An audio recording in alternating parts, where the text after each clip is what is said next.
Julian Lennon est incontestablement un nom qui porte en lui une histoire, un cœur brisé et une touche de rébellion. Né de la légende John Lennon et de sa première épouse, Cynthia, Julian a grandi dans l'ombre de la célébrité de son père. Mais l'histoire d'amour de son père s'est déroulée ailleurs. Alors que Julian a tracé son propre chemin dans la musique et l'art, il a été marqué par des sentiments profonds de douleur et de distance. Mais qui Julian méprise-t-il vraiment ?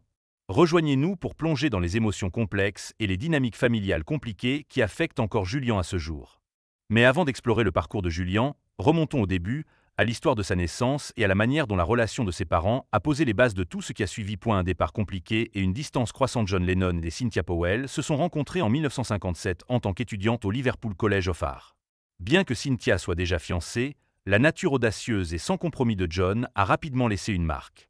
Lorsqu'elle a d'abord repoussé ses avances, il a famously rétorqué « Je ne t'ai pas demandé de m'épouser, n'est-ce pas ?»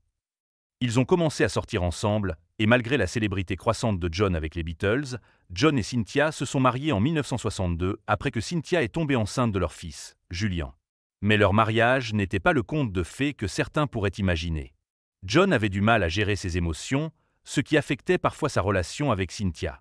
Réfléchissant à ces moments, John a plus tard admis avoir été violent, déclarant dans une interview franche avec Playboy en 1980 « J'étais cruel envers ma femme, et physiquement, envers n'importe quelle femme. J'étais un cogneur. » Cette prise de conscience n'est venue que lorsqu'il était plus âgé et avait rencontré Yoko Ono, une relation qui, selon lui, l'a poussé à remettre en question ses vues sur les femmes. Pourtant, durant ses premières années avec Cynthia, la jalousie de John se transformait souvent en agressivité, créant tension et peur dans leur mariage. À eu sommet de la Beatlemania, on a conseillé à John et Cynthia de garder leur mariage secret. Les managers des Beatles craignaient que cela ne nuise à son image et n'éloigne les fans.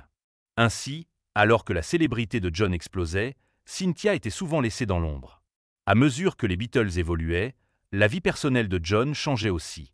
À cette époque, il a été initié au LSD, une drogue que Cynthia croyait l'avoir profondément changé. Elle sentait qu'il devenait plus distant, perdu dans un monde différent. À cela s'ajoutait la tension causée par le fait que John avait commencé à voir Yoko Ono, une artiste avant-gardiste qu'il a rencontrée pour la première fois en 1966 dans une galerie d'art à Londres. Cette rencontre marquerait un tournant dans sa vie et un coup dévastateur pour Cynthia. Le coup final. Yoko en peignoir en 1968, les soupçons de Cynthia se renforçaient alors que Yoko commençait à appeler et à rendre visite fréquemment à leur domicile. Lorsqu'elle confrontait John, il balayait ses inquiétudes, disant que Yoko cherchait seulement à collecter des fonds pour ses projets avant-gardistes. Mais pendant que Cynthia était en vacances en mai 1968, les choses prirent une tournure dramatique. John invita Yoko chez eux, et les deux passèrent la nuit à enregistrer l'album Tout Virgin, devenu célèbre pour sa couverture explicite montrant John et Yoko ensemble. Cette nuit-là, à l'aube, John et Yoko se rapprochèrent encore plus, marquant un nouveau départ pour leur relation et le début de la fin du mariage de John avec Cynthia. Quand Cynthia rentra de ses vacances, elle fut confrontée à une vision inattendue et douloureuse. Yoko était chez elle, portant le peignoir de Cynthia et sirotant du thé avec John comme si c'était la chose la plus ordinaire. La réaction de John fut tout aussi choquante. Il leva simplement les yeux et dit « Oh, salut !» Choquée et blessée, Cynthia quitta la maison pour séjourner chez des amis. Cet incident la laissa sous le choc, mais le véritable déchirement viendrait peu après. Ajoutant au chaos, Alexis Marda, connu sous le nom de Magic Alex, un ami des Beatles et ingénieur, affirma avoir passé la nuit avec Cynthia après qu'elle eut quitté John et Yoko ce soir-là. Quelques semaines plus tard, Marda attisa les flammes en disant à Cynthia que John voulait divorcer et prévoyait de demander la garde de Julian en invoquant son prétendu adultère. Bien que John ait initialement fait ses allégations, il accepta finalement que Cynthia demande le divorce pour les mêmes raisons, aboutissant à un règlement à l'amiable où il lui fournit 100 000 livres sterling, un paiement annuel modeste et la garde de Julian. Un adieu final et le nouveau départ de John. La fin du mariage de John et Cynthia symbolisa non seulement un déchirement personnel, mais aussi un nouveau chapitre dans leur vie respective. Cynthia repensait souvent à cette période et croyait que l'usage de LSD par John l'avait progressivement désintéressée d'elle, marquant le début de la fin. Sa place dans la vie de John devint cruellement claire lors d'un incident au pays de Galles, lorsqu'un policier ne la reconnut pas comme faisant partie du groupe et l'empêcha de monter dans un train avec les Beatles. Ce moment, pour Cynthia, reflétait à quel point elle s'était éloignée du monde public et personnel de son mari. Peu après le divorce, la relation de John et Yoko s'intensifia. En 1969, quelques mois seulement après la séparation, John épousa Yoko, mettant en branle l'une des relations les plus discutées de l'histoire de la musique. Ils restèrent ensemble jusqu'à la mort tragique de John en 1980. Le 8 décembre 1980, un fan obsessionnel, Mark David Chapman, tua John par balle devant son domicile à New York, un événement tragique qui choqua le monde, y compris Yoko. Il fut transporté à l'hôpital, mais fut déclaré mort à son arrivée, laissant le monde et Yoko dans un état de désolation. Les actions de Chapman étaient froidement préméditées. Il ne s'enfuit pas, mais attendit calmement, lisant l'attrape-cœur jusqu'à l'arrivée de la police qui l'arrêta. Depuis ce jour, il reste derrière les barreaux, se voyant refuser la liberté conditionnelle à plusieurs reprises, tandis que Yoko continue de préserver l'héritage de John. Ensemble, ils eurent un fils, Sean, qui représentait en bien des façons la nouvelle vie que John avait choisie après son mariage tumultueux avec Cynthia. Mais qu'en est-il de Julian? Julian Lennon. Le parcours du fils d'un Beatle grandir en tant que fils de John Lennon apporta un mélange de magie, de célébrité et de lutte. Né John Charles Julian Lennon le 8 avril 1963 à Liverpool, Julian entra dans le monde sous l'ombre de la célébrité grandissante des Beatles. Son père, John, le nomade après sa mère, Julia Lennon, décédé des années avant la naissance de Julian. Enfant, il était entouré de figures emblématiques, ayant même le manager des Beatles, Brian Epstein, comme parrain. Mais aussi excitant que cela puisse paraître, la petite enfance de Julian n'était pas aussi facile qu'il n'y semblait point. Alors que Julian était encore jeune, il assista à l'effondrement du mariage de ses parents, sa mère Cynthia portant le poids de l'ascension fulgurante de John. Julian inspira l'une des chansons les plus célèbres de son père, Lucy in the Sky with Diamonds, basée sur une aquarelle que Julian avait réalisée de son ami Lucy O'Donnell entourée d'étoiles. La jeune vie de Julian fut peut-être illuminée par cette touche de célébrité, mais le bonheur ne dura pas longtemps. À l'âge de 5 ans seulement, le mariage de ses parents prit fin après que John quitta Cynthia pour l'artiste japonaise Yoko Ono. Le divorce bouleversa Julian, et il grandit principalement loin de son célèbre père. Paul McCartney, comprenant la douleur de Julian, écrivit Hey Jude pour le consoler, initialement intitulé Hey Jules. McCartney changea le nom, pensant que Jude était plus facile à chanter.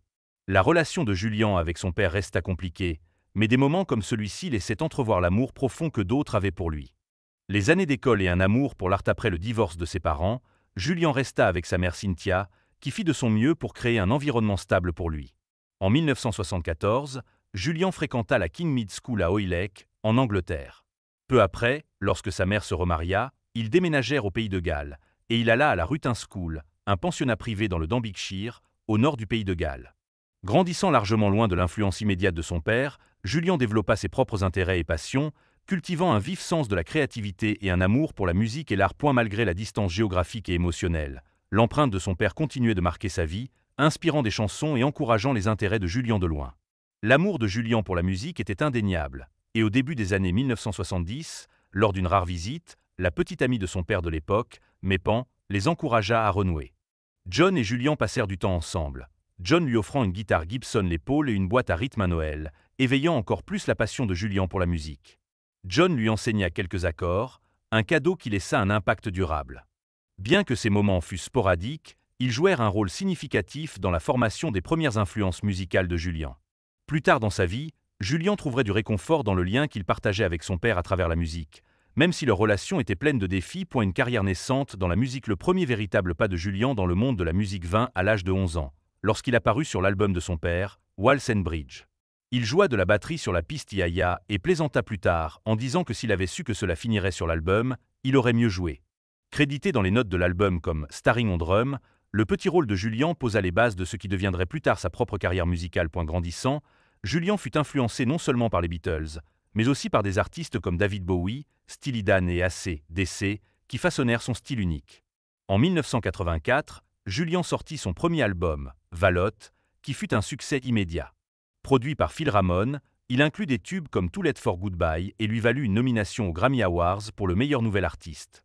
Le succès de l'album fut doux amer, car le talent de Julian était souvent comparé à l'héritage de son père, rendant difficile pour lui de se forger une identité propre. Paul McCartney envoya à Julian un télégramme lui souhaitant bonne chance, montrant le soutien que certains amis de son père avaient pour lui. Cependant, l'album suivant de Julian, The Secret Value of Daydreaming, 1986, ne fut pas aussi bien accueilli par les critiques. Malgré des critiques mitigées, il atteignit la 32e place du Billboard 200 et le single Stick Around devint son premier numéro 1 sur le classement US Album Rock Tracks. En 1987, Julian explora d'autres avenues, jouant le rôle du boulanger dans la comédie musicale The Hunting of the Snark au Royal Albert Hall à Londres. Plus tard cette année-là, il se produisit même avec Chuck Berry, prouvant que sa passion pour la musique allait au-delà de l'influence de son père. Et la carrière de Julian connut des hauts et des bas, avec certains singles comme Now You're in Heaven rencontrant du succès en Australie. Il continua à sortir de la musique, collaborant même avec George Harrison pour son album de 1991, Help Yourself, qui inclut le single à succès Saltwater. Durant cette période, Julian contribua également à une reprise de Ruby Tuesday pour la bande originale de la série The Wonder Years, renforçant encore sa polyvalence musicale. Un virage vers l'art, la philanthropie et un retour à la musique dans les années 1990, Julian prit du recul par rapport à la scène musicale, attiré par la philanthropie et l'art. Après avoir rencontré le peuple aborigène d'Australie, inspiré par leur sagesse et le lien qu'il ressentait, Julian tourna son attention vers des causes qui lui tenaient à cœur. Malgré des rumeurs occasionnelles selon lesquelles il pourrait rejoindre les Beatles restant pour une réunion, Julian resta indépendant, refusant de marcher dans les pas de son père. Lorsque la série anthologie des Beatles fut publiée en 1995, les membres survivants clarifièrent qu'ils n'avaient pas l'intention d'impliquer Julian dans une réunion, Paul McCartney expliquant « Pourquoi voudrions-nous le soumettre à tout cela ?» En 1998, Julian sortit Photograph Smile, marquant un retour réfléchi à la musique. Sorti sur son propre label, l'album reçut des critiques positives, le critique musical Stephen Thomas Erlewine le décrivant comme « bien conçu et mélodique ». Il ajouta qu'il aurait reçu plus d'éloges s'il n'avait pas été réalisé par le fils d'un Beatle. Julian continua à explorer de nouvelles voies, enregistrant même une version de When I'm 64 pour une publicité d'Allstate Insurance en 2002. En 2009, il revisita Lucy in the Sky with Diamonds d'une manière spéciale en sortant une chanson hommage intitulée Lucy, inspirée par Lucy Vauden O'Donnell, l'amie d'enfance qui avait inspiré la chanson originale. Julian rendit hommage à sa mémoire avec cette chanson, reversant 50% des bénéfices à la recherche sur le lupus. Il continua également à travailler sur des projets basés sur Internet, montrant que sa créativité allait au-delà de la musique traditionnelle. Le parcours de Julian boucla la boucle en 2011 avec la sortie de Everything Change, un album qui fut plus tard documenté dans Through the Picture Window, un film suivant son processus créatif et incluant des témoignages d'icônes musicales comme Steven Tyler et Bono. Le documentaire devint également une application, montrant comment la vision artistique de Julian et la technologie moderne pouvaient se mêler harmonieusement. En 2022, il sortit Jude, un album portant une signification personnelle, nommé d'après la chanson Hey Jude, écrite par Paul McCartney pour le réconforter pendant le divorce de ses parents. Jude symbolisait le voyage de Julian vers l'acceptation de soi. Les thèmes de l'album se concentraient sur les luttes internes et mondiales, abordant des problèmes auxquels il avait fait face pendant 3 décennies d'écriture de chansons. Réfléchissant au titre, Julian déclara « L'appeler Jude était très révélateur pour moi, très représentatif de l'acceptation de qui je suis. » En 2024, Julian revisita son travail antérieur, sortant une version remixée de I Should Have Known avec Spike Stent. Parlant de cela, Julian partagea « Cette chanson a toujours été l'une de mes préférées. Je voulais lui redonner vie dans le monde. » Cette sortie marqua un autre chapitre dans son parcours créatif, montrant que l'art de Julian Lennon, bien que toujours lié à l'héritage de son père, continue d'évoluer à sa manière. Mais qu'en est-il de sa relation avec son père, John Lennon, et sa belle-mère, Yoko Ono? Julian Lennon. Un lien compliqué avec son père. Pour Julian, grandir en tant que fils d'une icône musicale n'était pas facile. John Lennon était une figure publique qui prêchait la paix et l'amour au monde, mais ce message ne rentrait pas toujours à la maison pour son fils. Leur relation était marquée par l'absence, la colère et une quête de connexion, tout en essayant de trouver sa propre identité. Julian n'a jamais hésité à parler de la complexité de sa relation avec son père. Quand John fut tué en 1980, Julian ressentit un mélange d'émotions, tristesse, colère et ressentiment. Des années plus tard, il exprima sa frustration, disant « Je n'ai jamais vraiment voulu connaître la vérité sur la façon dont papa était avec moi. Il y avait des choses très négatives dites à mon sujet, comme quand il a dit que j'étais sorti d'une bouteille de whisky un samedi soir. Des choses comme ça. On se demande, où est l'amour là-dedans ?» Julian admirait également Paul McCartney, passant souvent plus de temps avec lui qu'avec son propre père. Réfléchissant à ces années, Julian partagea « Paul et moi passions beaucoup de temps ensemble, plus que papa et moi. Nous avions une grande amitié, et il semble y avoir beaucoup plus de photos de moi et Paul jouant ensemble que de moi et mon père. » Ce conflit ne portait pas seulement sur le temps ou l'attention. Pour Julian, l'image publique de John comme champion de la paix et de l'amour semblait hypocrite. Il déclara un jour au Daily Telegraph « De mon point de vue, je trouvais qu'il était hypocrite. Papa pouvait parler de paix et d'amour à haute voix au monde, mais il ne pouvait jamais le montrer aux personnes qui étaient censées compter le plus pour lui, sa femme et son fils. Ce n'était pas facile à concilier, et cela resta avec Julian pendant des années. Il admit plus tard, maman était plus axée sur l'amour que papa. Il chantait à ce sujet, il en parlait, mais il ne le donnait jamais vraiment, du moins pas à moi en tant que son fils. Julian reconnut également un côté plus sombre en lui, expliquant « Le côté sombre vient définitivement de papa. Quand je deviens trop agressif, ce qui vient du côté de papa, j'essaie de me calmer, d'être plus positif. » Bien que John ait été largement absent de la vie de Julian après son divorce avec Cynthia, il y eut quelques brefs moments de reconnexion au milieu des années 1970. La petite amie de John de l'époque, Mepan, l'encouragea à passer plus de temps avec Julian. Ces années marquèrent une rare période où père et fils se lièrent réellement. Julian se souvint, « Papa et moi nous entendions beaucoup mieux à ce moment-là. Nous nous amusions beaucoup, rions beaucoup et passions un bon moment en général quand il était avec Mepan. » Pour Julian, ses souvenirs avec son père étaient parmi les plus heureux dont il pouvait se rappeler, remplis de rire et de chaleur qu'il avait rarement connus auparavant. Mais cette bonne période ne dura pas, et bientôt, John retourna auprès de Yoko, laissant à Julian seulement des souvenirs de ces moments heureux éphémères. Et avancé en 2009. Julian réfléchit à ses sentiments passés envers son père, partageant son chemin vers le pardon. Il révéla que s'accrocher à la colère et au ressentiment avait créé un nuage constant au-dessus de sa vie. Mais créer de la musique, en particulier des chansons comme Lucie, offrit un exutoire pour la guérison. Il déclara « J'ai réalisé que si je continuais à ressentir cette colère et cette amertume envers mon père, j'aurais un nuage constant au-dessus de ma tête toute ma vie. » Après avoir enregistré la chanson Lucie, presque par nature, il m'a semblé juste de boucler la boucle, de pardonner à papa, de mettre la douleur, la colère et l'amertume dans le passé et de me concentrer sur les bonnes choses. Écrire devint une forme de thérapie pour Julian, lui permettant d'avancer d'une manière qu'il n'avait jamais anticipée. Pour la première fois, il ressentit un véritable sentiment de pardon, disant que cela lui avait également permis d'embrasser son père et les Beatles.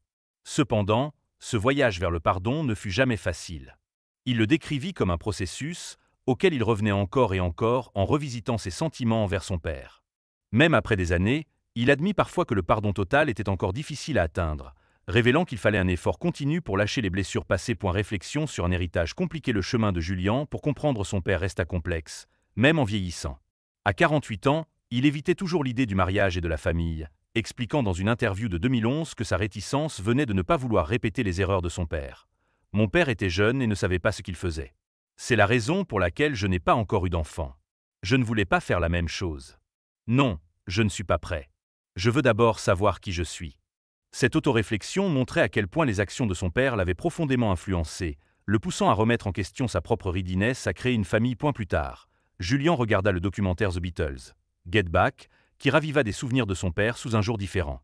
En voyant l'esprit juvénile et l'humour de John, Julian se reconnecta avec l'homme dont il se souvenait de son enfance. « Je me souvenais de lui comme d'un gamin, drôle, sarcastique, charmant, dit-il. Je suis retombé amoureux de lui, parce que c'était le gars dont je me souvenais avant que tout ne tourne mal. » La relation de Julian avec Paul McCartney et la chanson emblématique Hey Jude a également été un rappel constant de l'héritage de son père. Bien que Hey Jude ait été écrit par McCartney pour le consoler après le divorce de ses parents, Julian a admis avoir une relation amoureuse avec la chanson. Il partagea qu'il avait probablement entendu plus de fois que la plupart des gens et qu'il n'appréciait pas particulièrement quand des amis lui envoyaient des vidéos d'enfants jouant et chantant Hey Jude. La chanson, bien que significative, portait également le poids de ses premières années difficiles. Malgré cela, il continue de chérir le sentiment de la chanson et son lien avec la gentillesse de McCartney pendant une période difficile. Julian envisagea un jour d'écrire un mémoire sur sa vie, et il pourrait explorer ses émotions profondes et non résolues en détail. Avec une enfance marquée par un père célèbre qui peinait souvent à lui montrer de l'amour, l'histoire de Julian reste complexe. En 2020, il déclara au Observer « Je m'efforce de pardonner et de comprendre dans ce domaine de ma vie pour les moments difficiles qu'il a fait traverser à ma mère et à moi. Mais notre relation s'améliorait avant sa mort. Il était dans un endroit plus heureux. Il voulait renouer, pas seulement avec moi, mais avec le reste de sa famille. Il n'en a jamais eu l'occasion. Même aujourd'hui, près de 40 ans après sa mort, je garde la mémoire de mon père précieusement. Julian Lennon et Yoko Ono. Une relation définie par l'héritage et la perte. En septembre 2010, Julian Lennon se retrouva à une réunion familiale unique, l'inauguration de son exposition photographique Timeless, The Photography of Julian Lennon. Ce soir-là, il était entouré de personnes ayant chacune joué un rôle significatif dans la vie de son père. Sa mère, Cynthia Lennon, son demi-frère Sean, sa belle-mère Yoko Ono, et même Mepan, la femme que John avait fréquentée brièvement. Pour la première fois, ces 5 personnes, chacune profondément liée à John Lennon, étaient dans la même pièce. Remarquablement, cette réunion n'était pas remplie de tension, mais de sourires, de rires et même de quelques étreintes. Lors de l'événement, Julian parla de la manière dont la photographie était devenue son échappatoire personnel, un espace créatif qui semblait libre du poids de l'ombre de son père. « Mon père n'était pas vraiment photographe », partagea-t-il avec Rolling Stone, ajoutant que cela lui permettait de respirer un peu plus. C'était un nouveau monde qui ne portait pas l'attente de suivre les traces de John Lennon. Cette réunion marqua un tournant, À un moment où les rancunes passées semblaient s'atténuer, du moins pour la soirée, la relation de Julian Lennon avec son père John était marquée par la douleur et la distance, et parfois même par la cruauté. Enfant, Julian entendit un jour son père faire une comparaison amère entre lui et son demi-frère Sean. John lui aurait dit « Sean était le produit de l'amour, toi, tu étais le produit d'une bouteille de whisky ». Cette remarque cinglante, partagée par Julian des années plus tard, révélait la douleur qu'il portait en se sentant moins valorisé que son jeune frère. Bien que Yoko Ono n'ait pas causé les mots durs de John, elle était un rappel de la fracture familiale. Elle était la femme que John avait choisie plutôt que la mère de Julian. Cynthia, point plus tard dans la vie, Julian se décrivit comme un « fils à maman », pleinement conscient que son lien avec sa mère pouvait compliquer sa relation avec Yoko. Yoko, de son côté, expliqua un jour cette division, disant « Bien sûr, s'il est trop amical avec moi, je pense que cela blesse ses autres proches. » Pourtant, beaucoup pensent que Yoko aurait pu faire plus pour encourager John à jouer un rôle plus fort dans la vie de Julian. Julian, avec cette douleur persistante, ne trouva jamais un chemin facile vers une proximité avec Yoko. Malgré ces tensions, John avait un jour exprimé son désir d'améliorer sa relation avec Julian, comme il le partagea dans une interview pour All We Are Saying. Pourtant, la vie de John fut écourtée en 1980, et toute chance de réparer leur relation fut perdue. Pour Julian, cette perte était teintée de regret, car il n'eut jamais l'occasion de se réconcilier pleinement avec son père. L'argent et avancé après la mort de John Lennon, son testament révéla une autre couche des dynamiques familiales complexes. Il laissa tout, un patrimoine d'environ 220 millions de dollars, à Yoko Ono. Julian ne reçut rien directement, et cette décision ne fit qu'approfondir la division entre Yoko et lui. Au fil des années, le patrimoine généra des millions en redevances que Yoko contrôlait. Blessé et exclu, Julian entama une action en justice, et après une bataille juridique de 16 ans, il obtint finalement un règlement, estimé à environ 20 millions de dollars au milieu des années 1990. Cependant, ce règlement ne guérit pas immédiatement les anciennes blessures. Julian passa des années à travailler sur ses sentiments de ressentiment, en particulier envers Yoko. La bataille juridique n'était pas seulement une question d'argent. Il s'agissait pour Julian de se défendre et de chercher la reconnaissance qu'il sentait ne jamais avoir reçue de son vivant de son père. Son chemin vers la paix vint progressivement, souvent encouragé par son amour pour son demi-frère Sean. S'adressant à un intervieweur, Julian partagea « Je pense que le point clé pour moi, du moins, a été Sean. Si je blesse la mère de Sean, alors je blesse Sean.